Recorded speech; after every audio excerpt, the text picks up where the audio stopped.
I never imagined I'd be sharing this, but I feel the need to open up about it. My world has been completely shaken, and I'm unsure where else to seek guidance and support. Here's the story of how my wife had an affair with a wealthy investor and tried to justify it by claiming it was part of her personal finance learning journey. Let me begin from the start. My wife, Anna, 36 female, and I, 39 male, have been together for 7 years, and we've been married for 5.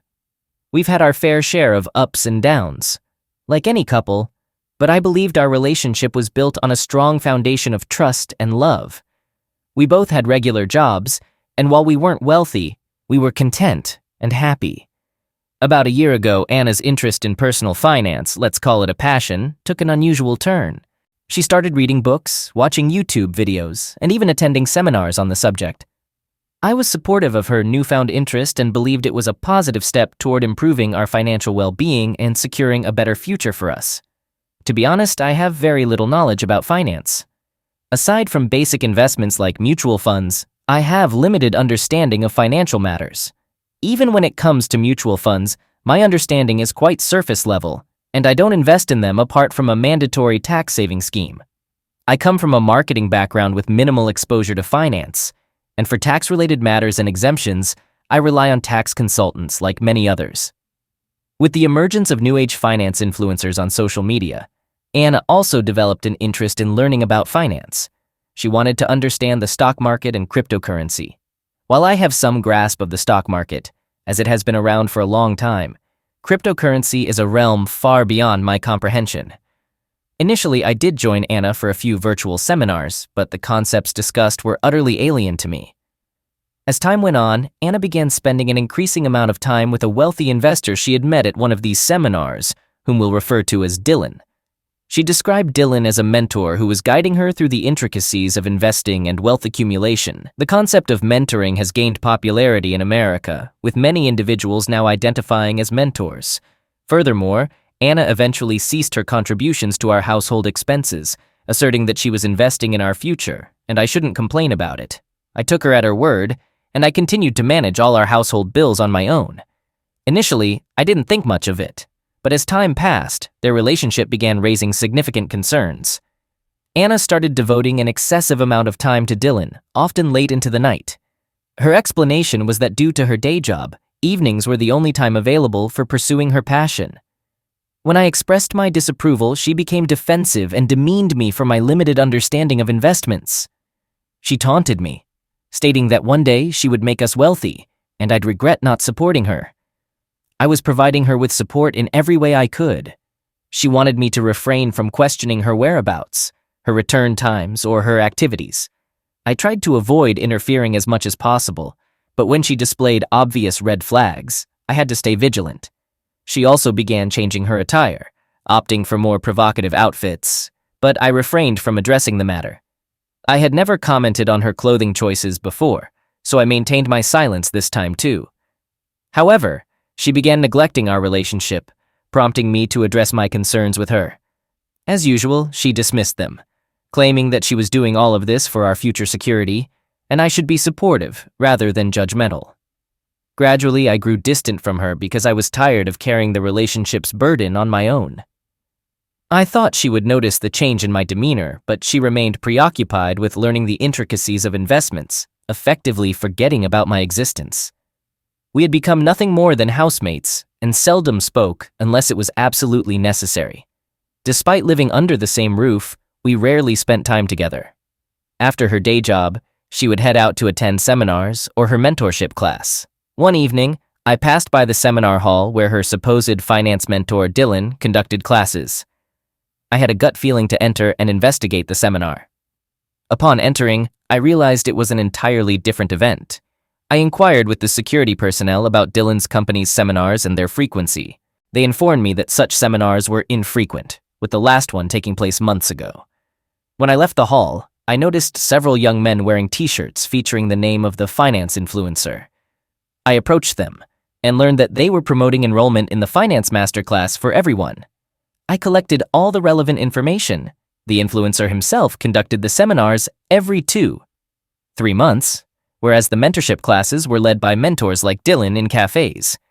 They also clarified that it was not a daily class, but a weekly one, taking place from 7 to 9 p.m. Anna consistently returned home after midnight. I obtained the cafe's details and left. The following day, I asked Anna if she had the class that day. She replied curtly, "I have classes every day." I didn't say anything. Based on the information I had gathered, the class only met on Saturdays, and that day was a Thursday. In the evening, after finishing my work, I dropped by the cafe and witnessed her sitting intimately close to Dylan, with his hands on her waist and his lips on her cheek. They whispered into each other's ears, and my heart sank as I observed them exchanging flirtatious glances. I remained at a distance, allowing myself time to process what I was witnessing. I attempted to capture video clips because I anticipated that she might downplay the situation. I stayed there until they engaged in more intimate activities. He was playfully teasing her, even licking her ears and engaging in other inappropriate behavior. I recorded everything. When they were on the verge of kissing, I approached and took a seat at their table, sitting opposite to them. Anna froze while AP appeared confused. I introduced myself as her soon-to-be ex-husband and he chuckled. Anna offered to explain, and I encouraged her to do so. She claimed it was a one-on-one mentoring session, to which I sarcastically replied that he was certainly providing hands-on mentoring. AP left the table, laughing off the situation. His demeanor resembled that of a player. I directly asked Anna if she had slept with AP, and she admitted that they had, but she argued it was part of an investment deal. I couldn't comprehend what kind of deal that was. She tried to rationalize it by asserting that it was all related to her personal finance education. She stated that Dylan had assured her that she would earn significant money after completing the classes and fulfilling his requests. I questioned what he had asked of her, specifically if it involved sleeping with him. She responded with a yes. I sensed that she was attempting to save face, so I urged her to provide any random excuses instead. I played along for a while, inquiring if she had done it against her will. She clarified that it was consensual. I accused her of deriving pleasure from it, and she countered that she hadn't but had only done it to secure our future. I lost my temper and shouted at her, demanding to know who gave her the authority to secure our future. I informed her that she need not concern herself with mine as I was perfectly capable of managing it. My outburst drew the attention of nearby patrons, causing them to stare at us. I stood up and left the cafe, and she followed me outside, attempting to grasp my arm. I shrugged her off and told her she could continue her involvement with her mentor, and was not welcome in my home. I returned home feeling devastated. My trust in her was utterly destroyed, and it was hard to accept that she had concealed her infidelity behind the guise of learning personal finance. A few minutes later, Anna returned. She asserted that her involvement with the other person was not for pleasure, but rather a means to acquire financial knowledge. I asked her to leave the house, but she pleaded with me, insisting that it wasn't infidelity. She claimed there were no romantic feelings involved with the AP, and it was simply a business transaction. I was baffled by the type of business she was engaged in. I informed her that there was no need to engage intimately with her mentor to learn about personal finance. She could gain financial knowledge without such actions. She grew angry and asserted that she would prove me wrong, entering a mode of wanting to demonstrate her earning potential. She declared her intent to venture into influencer marketing and criticized my lack of understanding regarding the significance of early-age investing. She predicted that I would retire with minimal savings, relying on state pension, while she would become a billionaire, and I would regret my decision. I told her she was free to pursue her ambitions, but not while being with me. She packed her belongings and left. 2 days later, on a Saturday, she returned. I was reclining on the couch, engaged in some online activity. She addressed me, stating, "I'm not here to apologize or beg. I've come to collect my remaining possessions." I remained silent. She gathered her belongings and drove away. Her actions showed a complete lack of remorse for what had occurred, prioritizing her affairs over our relationship. I've been in discussions with my attorney to initiate the divorce process. I hope it proceeds smoothly without unnecessary complications. Since we don't have significant assets to dispute, it should be a relatively straightforward process, but we'll see. I'll provide updates once it's all concluded. Now, I'd like to offer a brief update regarding my divorce. There haven't been many noteworthy developments aside from the divorce proceedings, so this will be a concise update. Many people had commented that Anna's so-called quest to learn personal finance didn't seem legitimate. It appeared more like a scam than a genuine investment. While I may not be well-versed in finance, one thing is clear. When someone promises quick and substantial returns, it's often a sign of something amiss. Earning money genuinely is a challenging endeavor that doesn't yield instant results. Nonetheless, I've put that chapter behind me. My divorce was finalized last week, and it went relatively smoothly. As I mentioned earlier, there were no significant assets over which we needed to dispute. The house we lived in was a rented condo. In terms of alimony, our incomes were quite similar. Moreover, since she was the one who cheated, I wasn't obligated to pay any alimony. We closed the joint account and divided the money between us. Given that we don't have any children, there was no need for child support. I'm relieved we didn't have children. It would have complicated the situation significantly. I now understand why many Americans hesitate to have children due to the uncertainty it can bring. Nevertheless, it's not as straightforward as it may seem. I'm still struggling to move on from her infidelity. She's been telling everyone that I'll come crawling back to her, seeking reconciliation when she becomes wealthy after mastering personal finance strategies. To that I simply say, good luck. She's been spreading the word that our divorce resulted from my insecurity about her progress, painting me as controlling and jealous, among other things. I endured those comments with a smile as much as I could, and then I showed everyone the video I had recorded of her being affectionate with AP. Her face turned red after that, and common friends quickly reconsidered their loyalties. The last I heard, she was residing with her mother during the divorce proceedings. She shows no remorse for the damage she's caused. I'm uncertain whether she's genuinely studying personal finance and investing, or if it was merely an excuse to engage in an affair with AP. If she succeeds in getting her finances in order, good for her. I have no interest in wealth obtained through infidelity. By the way, I've recently started watching numerous videos on investing. While I might be jumping to conclusions, I think there are plenty of free online resources that provide sufficient information for beginners. I strongly doubt that having a mentor is necessary for this. Right now, I'm striving to distance myself from conversations involving her. They were taking a toll on my mental well-being. I've reignited my hobby of painting to keep myself occupied. I've also joined a fitness club to shed some extra pounds, focusing on healthy eating and reducing my alcohol intake. I had been drinking excessively during the pre-divorce period and gained a significant amount of weight. Hello, everyone. I have an intriguing update to share. First and foremost, I want to express my gratitude for all the support and the valuable links you provided about investment knowledge. It was incredibly helpful. As many of you pointed out, it wasn't a finance class, it was indeed a scam. So true. The highlight of this update is that Anna fell victim to a scam. Remember the finance influencer who was conducting those seminars? It turns out he was a fraudster. He swindled people out of their hard-earned money, promising them substantial returns. Anna had also invested around 30% of her income in that scheme with hopes of substantial gains. Not only that, I heard she even sold some of her valuable assets, like her family heirloom diamond ring and her platinum necklace, to go all in on this investment endeavor. It appears that everything was nothing but a deception. The influencer is now on the lam, while his associates, including AP Dillon, have been apprehended, and an investigation is underway. Once this news surfaced, Anna became the target of ridicule from all the people she had been bragging to about her impending wealth. She had been flaunting her newfound knowledge to everyone and belittling those with limited investment expertise. In the aftermath of this revelation, all the individuals whom Anna had mocked are now turning the tables on her and poking fun at her. It's only natural. One of our mutual friends informed me that she has blocked most of the people who were making fun of her. She also deactivated her social media accounts because people were tagging her in posts related to that finance influencer. She had been endorsing him, so it's no surprise that people are doing this to her. It's a lesson in not counting your chickens before they hatch, which is precisely what she had been doing all this time. As for me, I've made significant progress. I've shed those extra pounds. Currently, I'm focused on muscle training and I'm enjoying it. As I mentioned earlier, I've rekindled my passion for painting and it's been a very fulfilling experience.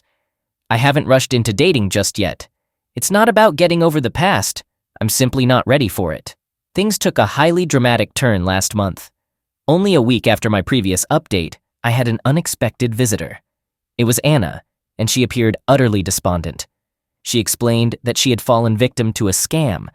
AP and his fraudulent influencer boss had defrauded hundreds of people and absconded to a different country with their money. I asked her about AP's supposed arrest, based on the last update. She informed me that no, AP and a few other so-called mentors were close associates of the influencer, and they managed to escape at the right moment. The remaining team members were apprehended in the absence of the main culprits. I inquired whether she had come to me because AP had fled. She insisted it wasn't the reason. She claimed she still loved me and wanted to sit and talk. I reminded her that we were already divorced, rendering any conversation pointless. Her response was, "I've already been punished by karma. I've lost a significant amount of money and all respect. People are ridiculing me, making fun of me. You emerged victorious from this situation. What more could you want?"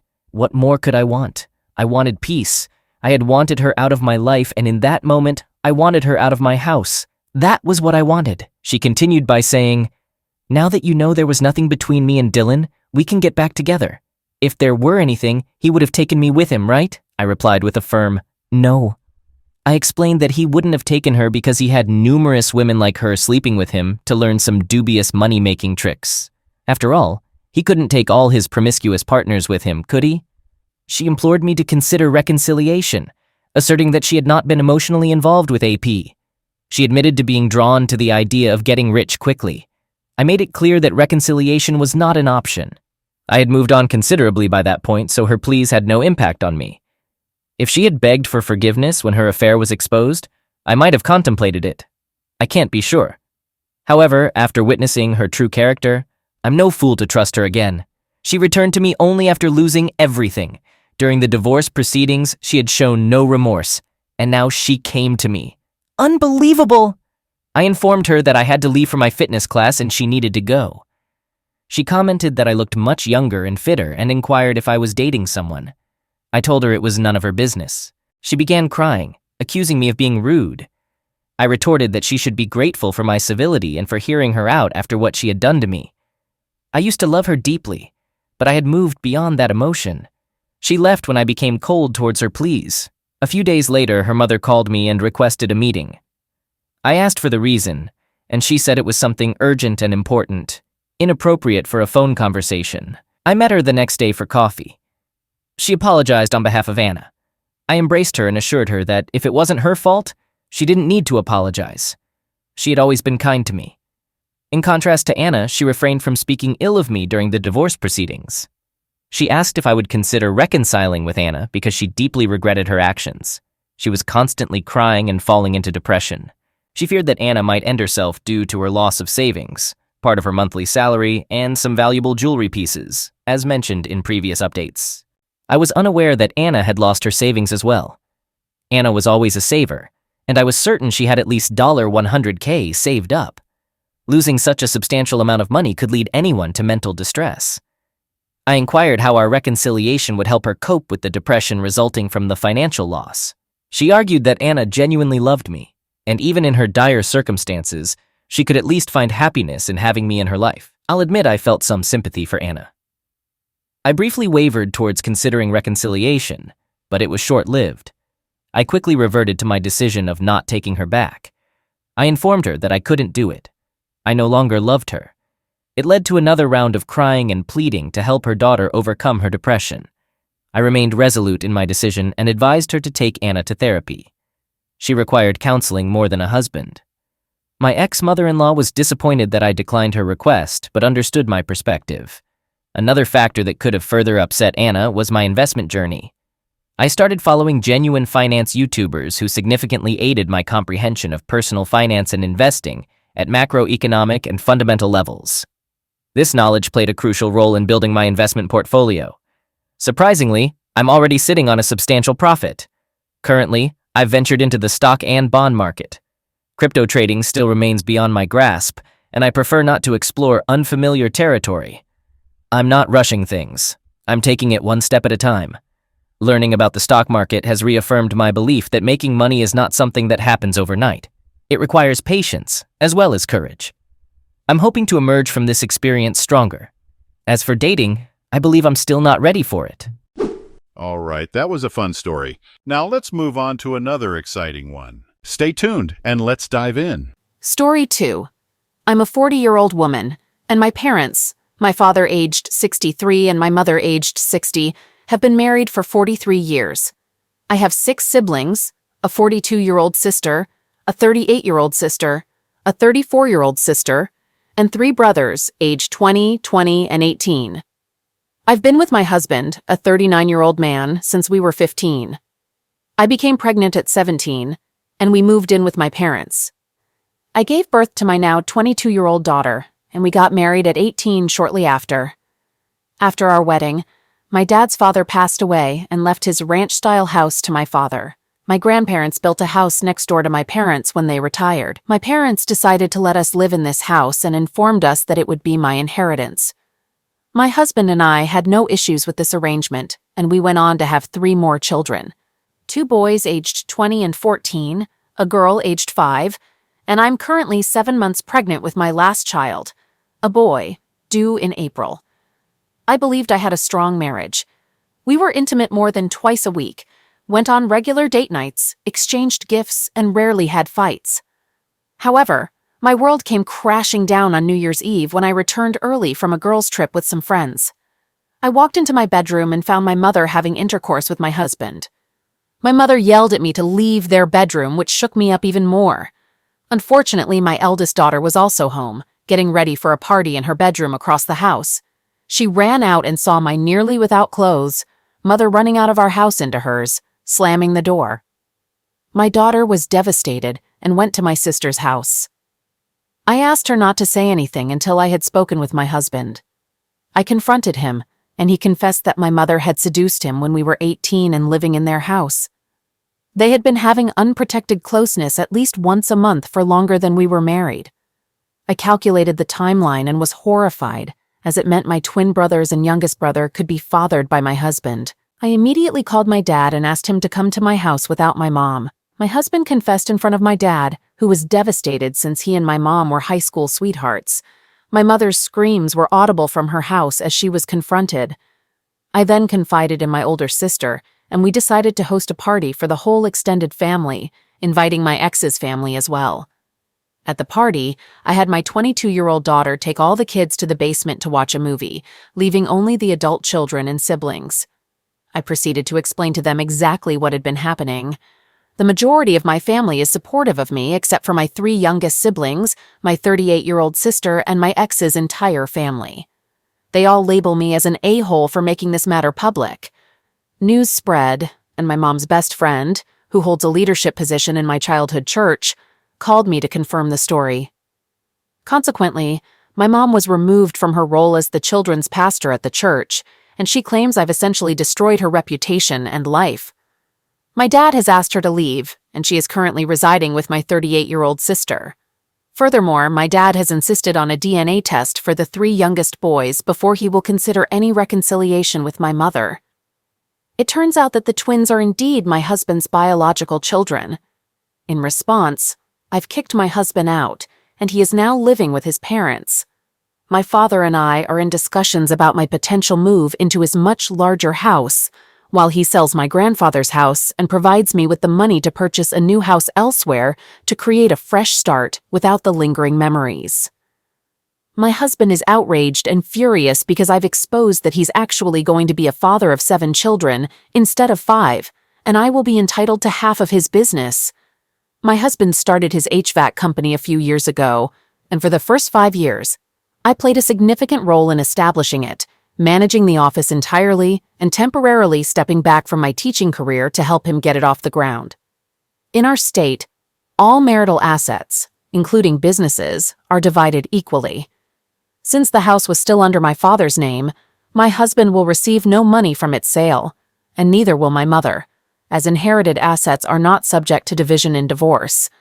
My mother is also unlikely to receive any alimony, as our state doesn't follow a no-fault divorce system. Over a month has passed, and I'm still deeply bitter and angry with my mother, particularly because of her hypocrisy in calling me names and shaming my family, when she's engaged in far worse behavior. I also have strong feelings of resentment toward my ex as he was intimately involved with both my mother and me, sometimes coming to our bed minutes later. He impregnated my mother less than a week after I became pregnant, and while I initially thought it was cute and fun to share a pregnancy experience with my mom, she was carrying my children's half-siblings. This situation has shattered my trust in men and their ability to remain faithful. I've already secured a proficient lawyer from the firm that handled our financial matters, with support from my dad in covering the costs. 2 of my twin brothers, 1 of my sisters, and my entire ex's family have cut off contact with me and my minor children. Consequently, my children have essentially lost all of their grandparents, except for my dad, 2 uncles, and an aunt on my side, and my husband's 3 brothers, due to this unfortunate situation. Due to these circumstances, I've developed ulcers and digestive problems, so I'm planning to see a doctor soon. Additionally, I've been attending therapy sessions since the first week of January.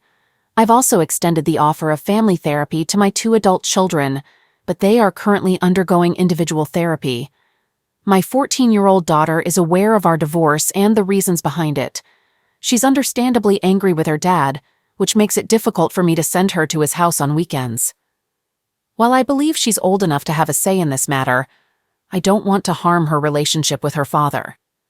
I've told all my children that it's okay to love their dad, even if he hurt me. However, my 2 eldest children have completely cut off contact with him. I won't reveal the true reasons for the divorce to my younger 2 children until they reach their teenage years, and everyone has agreed not to disclose anything until they are old enough to comprehend. Regarding how I remained oblivious to the ongoing affair, my husband admitted to me that they had closeness at my mom's church office, in their cars, at a motel, and when we established the business, they began regularly doing it in his office once I resumed my teaching career. They also did it in our homes when my father was away on business trips or when I was out of town. The most distressing part for me is the sheer coincidence of coming home a day early from a trip due to pregnancy discomfort, and this is how I discovered the affair. Knowing that they would have continued this affair if I hadn't caught them is what continues to upset me. I find it hard to get past the fact that my children's grandmother and father showed so little concern for the impact on our families. What's particularly challenging for me is the realization that my own mother could betray me and continue this behavior for years without caring about the consequences when it all unraveled in her face. Edit. To make matters worse, my husband confirmed during one of our mediated conversations that the affair began when I apparently upset him. Instead of talking to me, he vented to my mom when they were alone. She consoled him, and they became intimate. He enjoyed it and pursued her from that point on. He even mentioned he would have divorced me but knew he'd lose her and that she was better in bed than me, so he stuck with me. He told me that I was just a temporary placeholder. Among all the betrayals and low blows, this statement is what keeps me awake at night. Update. I made extensive efforts to pursue a mediated divorce, but my ex informed me through his legal representatives yesterday that he doubts the paternity of the baby I'm currently carrying. He insists on a DNA test as soon as the baby is born because he refuses to support a child he believes is not his own. Furthermore, he alleges that I had multiple affairs throughout our marriage and that I was aware of his ongoing affair, which he claims I used as an excuse to engage in my own infidelity. None of these allegations are true, but part of me almost wishes they were, as it would simplify the divorce process. My attorney essentially cautioned me to prepare for a protracted, contentious divorce characterized by various ruthless tactics on my ex's part, making an already difficult situation even more painful. I will address some of the questions raised here and in the previous post. My twin brothers strongly resemble my maternal side of the family, particularly my uncle and grandfather. They do not bear a strong resemblance to my dad, but interestingly, they don't resemble my husband much either. On the other hand, my son clearly takes after my soon-to-be ex and is the only child who visibly appears to be his, although my 14-year-old daughter has inherited his nose and jaw shape. While I was undoubtedly furious on the day everything unraveled, my father talked me down from my initial rage and reminded me to consider the well-being of my baby and my other children before taking any actions that could deprive them of both their parents. It was this realization that spared them. In the days that followed, I still felt a lingering anger, which ultimately led to the revenge party. Looking back, I wish I had privately informed my brothers about my egg donor's infidelity. As for my 38-year-old sister's alliance with my mother, I'm not entirely certain of her reasons. We haven't gotten along with each other or my other sisters since high school, but I'm not overly concerned about her position in this matter. My twin brothers are understandably upset that I disclosed the news publicly, according to my dad. They are currently undergoing therapy, and my dad has advised me to give them time, suggesting that they may simply be directing their anger at me, the messenger. While I didn't explicitly tell them that my ex might be their father, they can do the math and have deduced that they're the same age as my son, and he's younger than the length of the affair.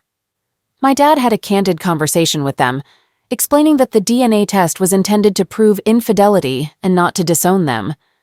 To him, they are his sons, regardless of whose sperm fertilized the egg.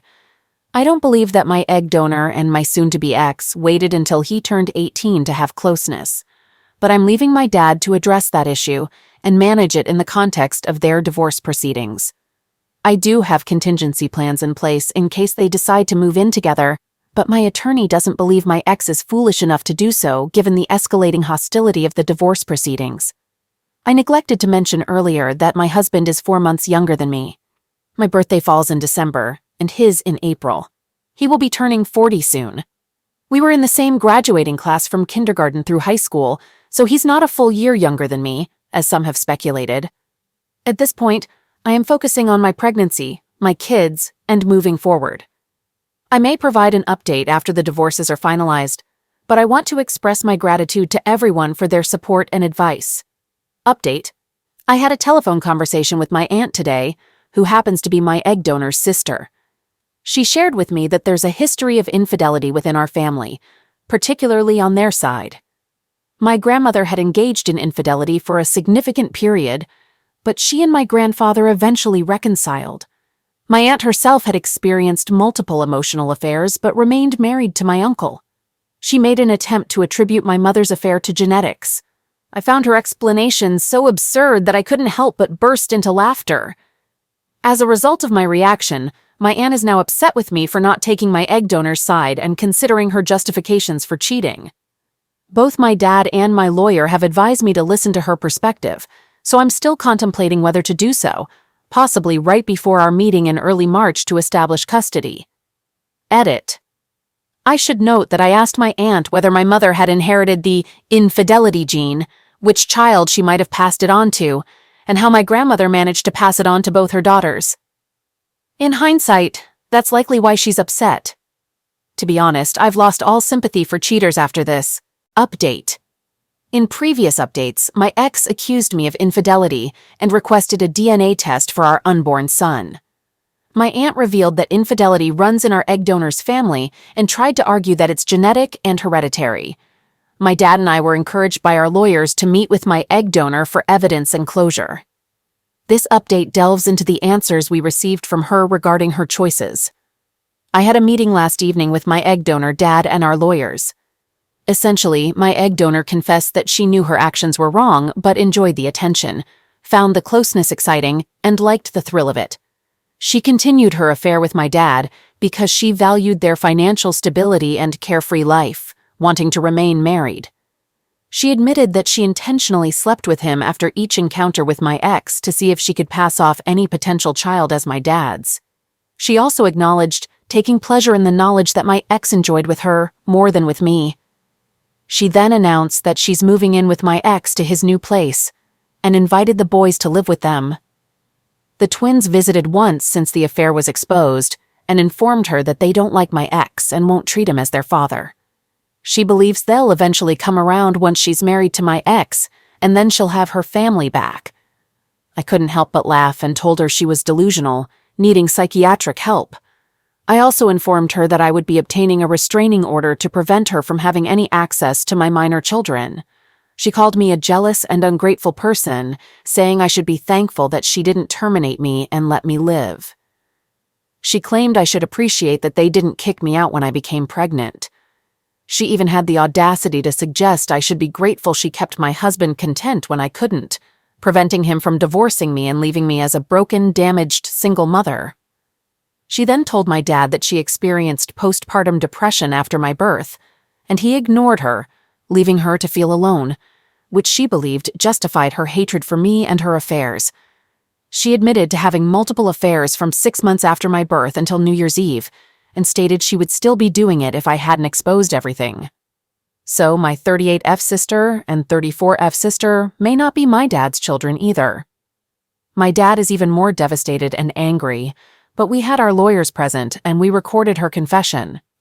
My dad has already reached out to my siblings, but unsurprisingly, my 38F sister already knew it was a possibility because my mom informed her about both affairs when the twins were born, and she knew they might not be my dad's children, but kept it from us.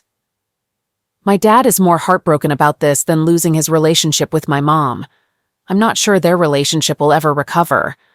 I genuinely have no idea what's wrong with my 38F sister. My 34-year-old sister has declined a paternity test and affirmed that our dad will always be her father. My dad is perfectly fine with that decision. I've informed my ex through my lawyer that I intend to file an order of protection tomorrow, ensuring my kids won't have to go to my ex's house if my mother is present. Neither of them has made any efforts to secure new housing, so it seems like she might be planning to move into my ex-in-law's house.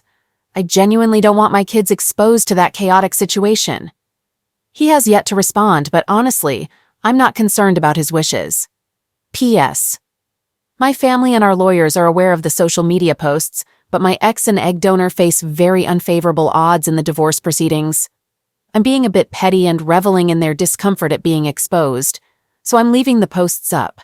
They can dwell in their predicament and know that not only does our local community view them negatively, but so does the entire world. Additionally, I have obtained permission from my younger sister to share what transpired last night. I'm not particularly concerned about my 38-year-old sister's opinion. Update. I gave birth to my son in early April, and I'm relieved to say that he's healthy, and I didn't encounter any health complications during the process. By the end of March, I succeeded in obtaining temporary full physical and legal custody of my children. My 14-year-old daughter approached me with a request for family therapy involving her and her dad. Initially, I was opposed to the idea, putting up resistance. However, I eventually decided to go along with it for the sake of my daughter, recognizing her need to process everything and hopefully move forward. During the therapy sessions, I gained significant insights into the relationship between my ex and my egg donor, thanks to the assignments the therapist provided. My ex disclosed further details, which I believe to be true. My mom had actually attempted to seduce him well before we were of legal age. According to my ex's recollection, this happened when my egg donor assumed leadership of the youth group. I was 15, and he was just a few months shy of turning 15 at the time. The grooming process began then, with her offering private counseling because he supposedly needed it. They shared a kiss at some point when he was still 14, and that was the extent of their physical interaction, meaning they engaged in making out during these secretive sessions, until he turned 18. It was right around the time of their first kiss that my mom convinced him to ask me out and date me so that they could continue seeing each other without arousing suspicion. Upon learning this, I experienced a mix of emotions: devastation, realizing that my entire relationship was built on a lie and my husband never truly loved me, yet also relief, knowing that I had no part in their affair. The reason I find this believable is that when he asked me out, I had to seek permission from my parents to date. At that time, the rule was no one could date before the age of 16. My mom seemingly supported me, or so I thought. We began dating immediately after he turned 15, fitting the timeline. They did not engage in full intercourse until he turned 18, and I suppose that served as his birthday present from her. My 22-year-old daughter and 20-year-old son are still not communicating with him, a fact that he has come to terms with, understanding that they may never reestablish contact with him. As for the twins and me, we have managed to fully reconcile. Now, turning to my egg donor, following my last conversation with my aunt, I decided to cut off contact with both her and my grandmother. I had grown weary of my aunt's persistent attempts to guilt-trip me into communicating with my egg donor. Unfortunately, my grandma is facing her own issues, showing early signs of dementia and senility. While I can tolerate her labeling my egg donor in derogatory terms, some of her other actions and comments have only added unnecessary stress to my life. My 34-year-old and 42-year-old sisters were the ones who assisted me with the labor and delivery plan. My ex was aware of the plans, but he also knew that I preferred him not to be at the hospital until after I had given birth and was in a better state for him to meet his son. He agreed to this. On the day I went into labor, my 34-year-old sister took my 14-year-old and 5-year-old children to her place, while my 42-year-old sister stayed with me in the delivery room. Surprisingly, my 14-year-old child needed something from their school and reached out to my ex to pick it up because he was still on the official pickup list, although not anymore. He was supposed to drop it off at my sister's house. My egg donor accompanied him when he took the call. However, he declined to have her come along, as I preferred my children not to be around her. Apparently, she followed him in her car to the store and then my sister's house, where she threw a temper tantrum on the front lawn. My ex decided to break up with her, stating that she brought too much drama and it wasn't worth it anymore. She flew into a rage, physically attacked him, and began vandalizing things in my sister's yard. The police were called, and my egg donor was arrested for domestic violence. Consequently, my ex, my sister, and I all obtained orders of protection against her due to her instability and the situation. My ex relocated to an apartment near his HVAC company. My 14-year-old daughter has chosen not to forgive him and expressed that she doesn't want to be around him at the moment. Thus, only the 5-year-old visits my ex. He comes to my dad's house and spends time with her one weeknight and one weekend evening, while I take my other kids and twin brothers out for dinner. We've established contact through a custody app and plan to revisit the custody arrangements in June. I intend to pursue full legal and physical custody until my ex can demonstrate that he has undergone the necessary therapy and treatment. I still harbor strong negative feelings toward my ex for what he put me through from the time I was 15 until recently. However, my disdain for my egg donor is even more profound for the harm she inflicted on all of us. Despite my emotions, I do have some sympathy for my ex, and I genuinely want him to recover for the sake of my younger children. Regarding the other divorce proceedings, my ex has agreed to a mediated, uncontested divorce, and I'll be receiving half of everything, including the business. I've decided to sell my shares to one of my ex's employees who wishes to become a partner. My ex is content with this arrangement, and I'm eager to sever all ties with him. My dad successfully sold my old house without even listing it on the market because our realtor knew a family looking for a home. Meanwhile, I've started searching for houses about 45 minutes away from my dad's location. As for the egg donor, she has gone into hiding. After the twins made it clear that they would never live with her and wanted nothing to do with her, particularly after her arrest, she began guilt-tripping and blaming them. She is currently contesting the divorce from my dad and only communicating with him through her attorney. Concerning my 38-year-old sister, she had a reality check during this whole ordeal when my mother called her and scolded her for not helping her get out of jail during a 45-minute conversation. Apparently, my sister has been experiencing fertility problems, which I was unaware of because we don't communicate, leading to stress, anxiety, and a decline in her self-esteem. This vulnerability made her susceptible to manipulation by our egg donor, who boosted her self-esteem with positive attention. However, when my sister declined to bail her out due to saving money for another round of IVF with her partner, she recognized the manipulation and reached out to me. We have slowly started talking again, and she supports me in this situation. Additionally, she has resumed communication with my dad, which I'm glad about for his sake, as it allows them to reconnect. Welcoming my son, by the way, we conducted the DNA test a few weeks before his birth, confirming that he is indeed my ex's child, has brought immense joy and delight into my life. With my other kids and the support of my dad and siblings, I've been able to navigate through this challenging time, and I believe they will continue to help me.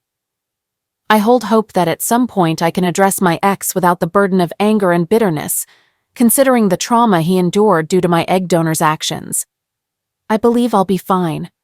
As I mentioned before, this will be my final update on this matter. So I want to express my gratitude for all the kindness, love, and support.